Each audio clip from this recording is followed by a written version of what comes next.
paddleboard.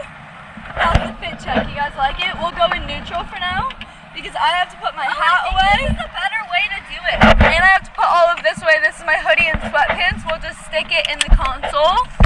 We'll stick the phone in the hat. We'll stick the hat in here. Our igloo. I don't think it's too rough out. The wind is very strong right now, but I don't think that the waves are going to be too big.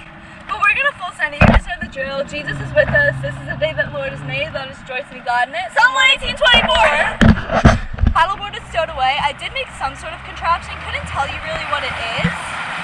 But I did use, what are they called? Zip ties? But I did one here, and I just tied it there. The other one's kind of just, you'll know if the paddleboard falls off. Hopefully it floats when it's not blown up. We secure the flag. Is it in? Securing the other flag.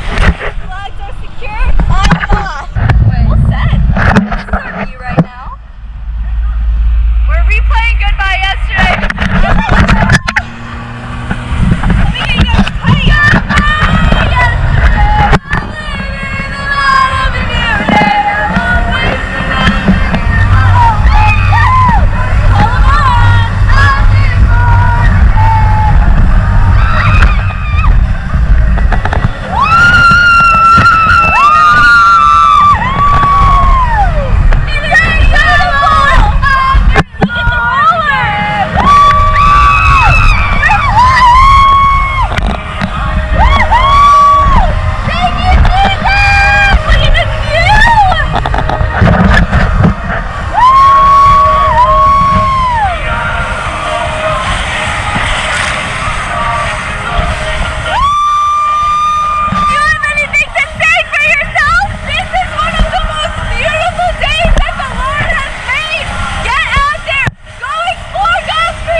Definitely not going to remember this next time. We'll just have to see how it goes. We'll just come up with another plan for next time. Yeah. But she worked. She didn't move. I like that. We're probably going to head inside, run around here a bit because this is a beautiful day and we have to embrace all of the Lord is blessing us with. So excited for the interactions that He has with us at the lake today. Plant some seeds. Make some disciples. Go be disciple-making disciples and just spread the joy of the Lord, because that's all we want to do. That's what the Lord placed us here for. Amen. So make sure today you guys are representing the Lord well and just spreading His love. The best way that you can bring people to the Lord is spreading His incredible, unending love. Just let it overflow through you onto others. See you guys in there. I'll hold on, maybe. Alright, let's run it. For being real, I feel like you just kind of rely fully on the Lord's strength and guidance. You're right. We can sense exactly where we are in the ocean, and the Lord just guides us right back through the inlet every single time. It's like, what's that reference in Finding Dory? It's not proprioception. What is it? The thing that narwhals do. Do you guys know what I'm talking about? Echolocation. We echolocate through the ocean. We echolocate our way back into the inlet. We're gonna go echolocate our way back to the lake. We'll see you guys. We're pinning the throttle. Throttle is pinned. We're about to be on plane. Give it about 5 seconds. Update. We are on plane and moving. I already know what. Our flags are flying out there right now. Look at that view. It's so gorgeous out today. Look at that. Look at that boat. What a beautiful boat. We love you, Jesus. We love you, America. It is so blue, I can't get over it. I'm lifting our engine up a little bit. Oh, don't do that. Engine is up, throttle is pinned. We're about to be flying a few out of the inlet about 2 minutes. 1.5 inches, right? Wow, we're in stop flat. We're moving fast.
Jesus was with us that entire time. Thank you, Jesus. We had a blast. That was the best run ever. I haven't been out when it was slightly calm, even in the slightest. But today was pretty flat and she gunned it. I have never felt her move that fast. This boat can fly. She's a rocket, let me tell you. We're gonna go make some disciples, go worship at the lake. See you guys in the next video. We love you and Jesus loves you, and we'll see you next time.